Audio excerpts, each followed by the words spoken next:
तो nasal vaccine अभी just market में आई है, अभी वो अवेलेबल हो चुकी है।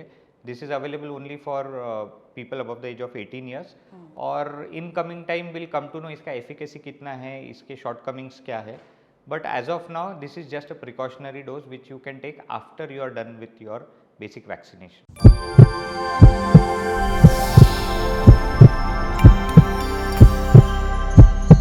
Hello and welcome to Nation Next. I'm Radhika Dhawad and today I'm in conversation with interventional pulmonologist Dr. Sameer Arbat. A very warm welcome. हाय। मुझे बताइए कि ओमिक्रॉन BF7 का बहुत ज़्यादा पैनिक हो गया है, सो ये कितना बड़ा थ्रेट है एक्चुअली? अभी recently last 2 days back WHO ने एक ब्रीफिंग किया है कोविड-19 के सिनारियो पे, जिसमें उन्होंने चाइना के बारे में कुछ डिटेल्स दिए। ये जानना इसलिए ज़रूरी है बिकॉज बहुत सारी इन्फॉर्मेशन के साथ मिस इन्फॉर्मेशन भी आती है and it's difficult to understand कौन सा सच है और कौन सा ब्लोन अप मैटर है। तो WHO के अकॉर्डिंग अभी चाइना में रिसेंटली केसेस इंक्रीज़ हुए हैं और इसमें एक ओमिक्रॉन वेरिएंट का सब टाइप है BF7 जो पहचाना गया है। और अभी जो जानकारी है वो ये है कि चाइना में कई सारे पॉकेट्स में नंबर ऑफ केसेस बढ़ी है और एल्डरली में इस डिजीज़ की सीवियरिटी बहुत बढ़ के आई है। चाइना में इस चीज़ के रीजंस कुछ और जाने जा रहे हैं। सबसे पहला है कि चाइना में ऐसे बहुत लोग हैं जिनका फर्स्ट टाइम अभी तक कोविड इन्फेक्शन नहीं हुआ है। उनका ज़ीरो कोविड पॉलिसी की वजह से ऐसी बहुत बड़ी पॉपुलेशन है जिन्हें आज तक कोविड नहीं हुआ है, जिसकी वजह से उनकी नेचुरल इम्यूनिटी ज़ीरो है। इसी के साथ में उनके 60 एज ग्रुप के अबव के बहुत सारे लोगों का वैक्सीनेशन नहीं हुआ है। तो ये दोनों चीज़ों की वजह से अभी जब लोग फर्स्ट टाइम कोविड के कांटेक्ट में आ रहे हैं तो उनको बहुत सीवियर डिजीज़ नज़र आ रही है। But do you mean to say कि इंडिया में जिन लोगों को कोविड हो चुका है वो लोग actually in a better space, मतलब उनके लिए ज़्यादा बेटर है अगर उन्हें पहले कोविड हुआ होगा कि उन्हें इम्यूनिटी डेवलप हो जाएगी? तो अभी जो चल रहा है उसको हम मॉडलिंग कहते हैं, साइंटिफिक मॉडलिंग, जिसमें अलग अलग मॉडल्स प्रेडिक्ट किए जा रहे हैं कि यही बीमारी अभी अगर इंडिया में US में अलग अलग जगह आती है तो ये आगे कैसे बढ़ेगी। जिसमें एक बहुत इंपॉर्टेंट फैक्टर है कि अगर आपको कोई वायरल इन्फेक्शन होता है, जैसे कोविड-19 का इन्फेक्शन होता है, तो आपको एक नेचुरल इम्यूनिटी आती है। इसी के साथ में जिन लोगों ने वैक्सीनेशन कंप्लीट किया है, वैक्सीनेशन के पूरे डोजेस लिए हैं, ये वो लोग हैं जिनको अगर कोविड होता भी है तो उसकी सीवियरिटी कम रहेगी और पॉसिबली उनको शायद कोविड का इन्फेक्शन नहीं होगा। तो ये दोनों factors on a theoretical basis India के फेवर में होने चाहिए, जिसमें जिन लोगों को पहले से कोविड हुआ है या जिन लोगों का वैक्सीनेशन हो चुका है उन्हें या तो ये बीमारी बहुत सीवियर नहीं नज़र आएगी और अगर आती है तो बहुत जल्दी इनका ट्रीटमेंट हो जाएगा। But at the same time precautions follow करना भी बहुत ज़रूरी है। इसके सिम्टम्स क्या है?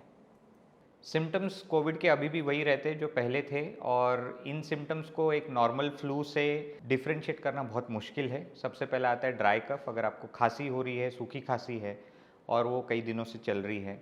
इसी के साथ में मसल वीकनेस, टायर्डनेस है, फीवर आ रहा है, ब्रीदिंग डिफ़िकल्टी है, तो ये कॉमन सिम्टम्स है जो कोविड के।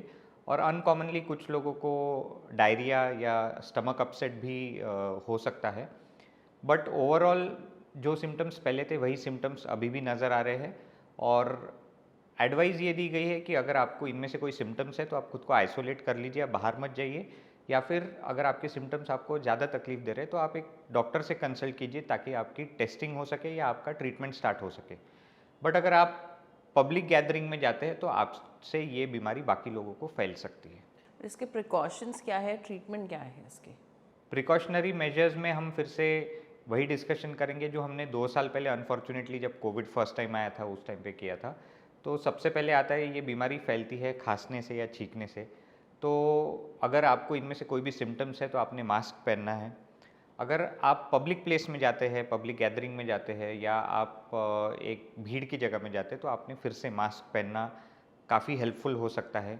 सोशल डिस्टेंसिंग का भी फिर से बहुत इंपॉर्टेंस है क्योंकि वायरल डिजीजेस एक डिस्टेंस में ज़्यादा फैलती है, तो आपको सोशल डिस्टेंसिंग फॉलो करना है। और एक बहुत बड़ा प्रिवेंशन का पार्ट है वैक्सीनेशन। हमने लास्ट 2 डेज़ में जो इन्फॉर्मेशन आई है उसमें कई ज़्यादा सर्ज हुआ है लोगों का वैक्सीनेशन के लिए, बूस्टर डोज के लिए, जो एक तरीके से अच्छी बात है। जिन लोगों ने वैक्सीनेशन नहीं किया है वो जाके अपना वैक्सीनेशन कराए, बिकॉज लास्ट 1 ईयर में हम देख चुके हैं कि वैक्सीनेशन के बाद कोविड की सीवियरिटी बहुत ज़्यादा कम हुई है और वैक्सीनेशन का बहुत ही इम्पोर्टेंट रोल है कोविड को प्रिवेंट करने में।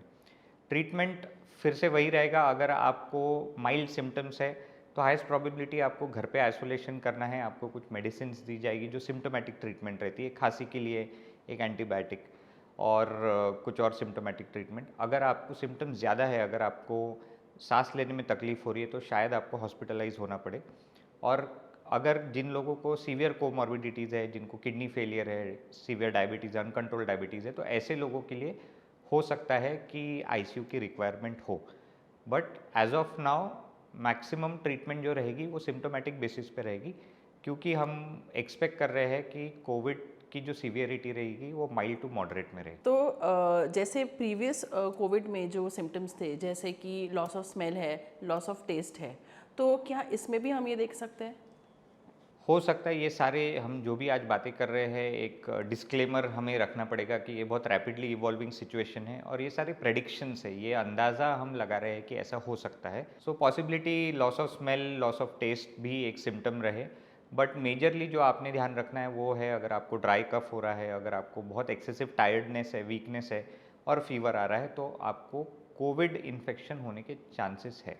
तो प्रेग्नेंट वुमेन ने क्या केयर लेना चाहिए इसके लिए, प्रिकॉशन लेना चाहिए? जितने भी वल्नरेबल पॉपुलेशन है, जिसमें इम्यूनो कॉम्प्रोमाइज पेशेंट्स आते हैं, जिनको डायबिटीज़, अनकंट्रोल्ड डायबिटीज़, हाइपरटेंशन है, हार्ट की बीमारी है, या जिन जो प्रेग्नेंट है, इन लोगों ने फिर से एक एक्स्ट्रा प्रिकॉशनरी स्टेप में सोशल गैदरिंग अवॉइड करना है, सोशल डिस्टेंसिंग फॉलो करना है, भीड़ की जगह अवॉइड करनी है।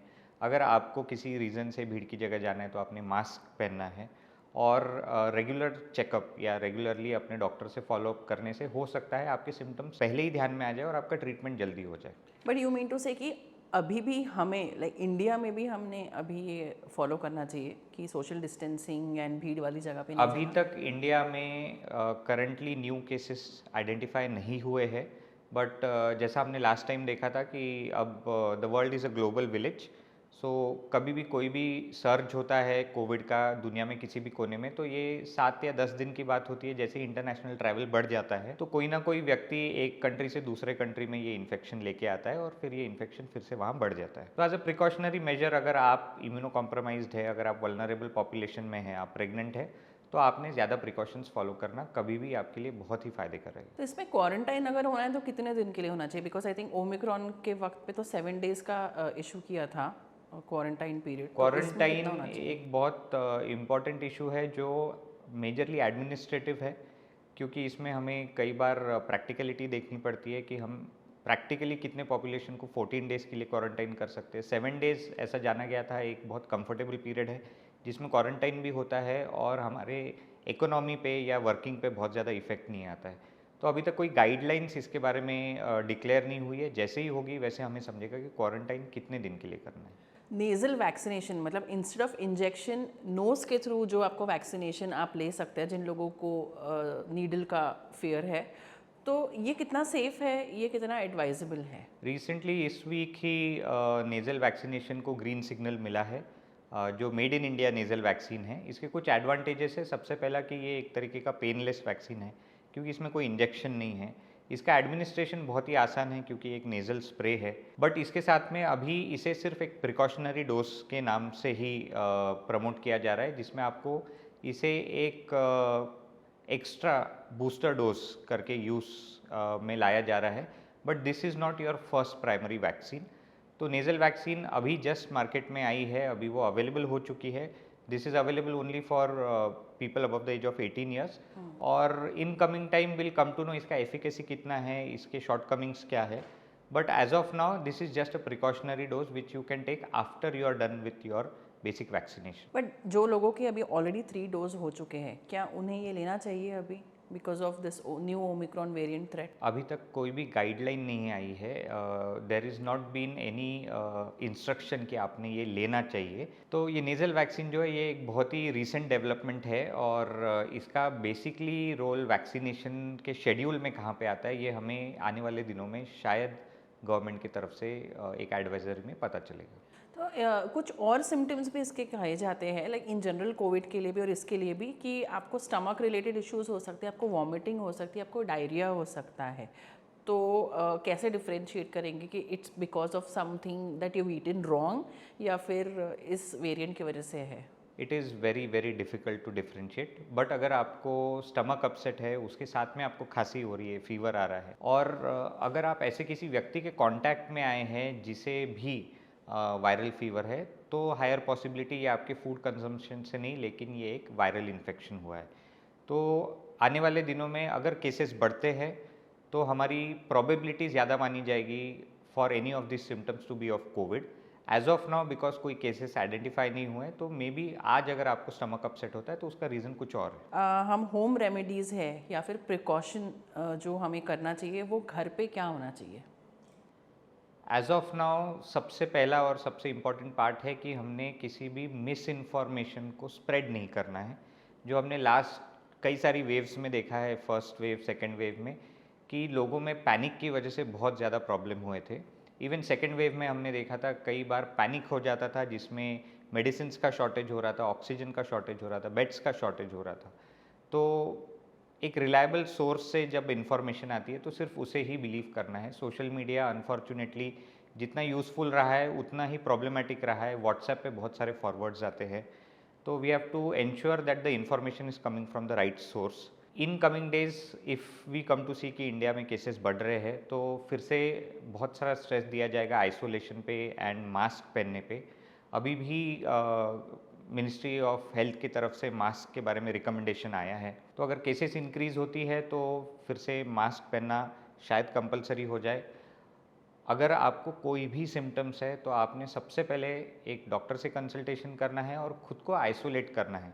प्रॉब्लम हमेशा आप नहीं हो सकते हो, बट आपके घर पे कोई एल्डरली है या फिर कोई पीडियाट्रिक पॉपुलेशन है या कोई इम्यूनो कॉम्प्रोमाइज है, तो आपका इन्फेक्शन शायद असिम्प्टोमेटिक या माइल्ड हो, बट आपकी वजह से किसी को सीवियर इन्फेक्शन हो सकता है। तो सिम्टम्स को आइडेंटिफाई करना, सिम्टम्स को आइडेंटिफाई करके एक डॉक्टर से कंसल्टेशन करना और ख़ुद को आइसोलेट करना या पब्लिक प्लेसेस में नहीं जाना, ये आई थिंक सो आज के डेट में सबसे इफ़ेक्टिव तरीका रहेगा इसके स्प्रेड को कम करने के लिए। But coming time will let us know exactly Covid India में कितना सीवियर फैलता है। बट जो कोविड टेस्टिंग किट्स जो आते हैं जिसमें आप घर में टेस्ट कर सकते हैं, कि उसमें अगर कोई पॉजिटिव आता है तो क्या वो न्यू वेरिएंट ही रहेगा? Very difficult to say, we'll have to wait for advisory from the government कि हमने फिर से अभी होम टेस्टिंग किट पे कितना रिलायंस रखना है और कितना रिलायंस रहेगा लैब टेस्टिंग पे। और इसी के साथ में अब ये वेरिएंट न्यू है या एग्जिस्टिंग वेरिएंट है, क्या दोनों वेरिएंट के ट्रीटमेंट में कोई डिफरेंस है या दोनों वेरिएंट के लिए सेम ट्रीटमेंट रहता है, ये आने वाला टाइम ही बताएगा। Okay, thank you so much. Thank you so much doctor. Thank you. Nation Next News Hub for New India.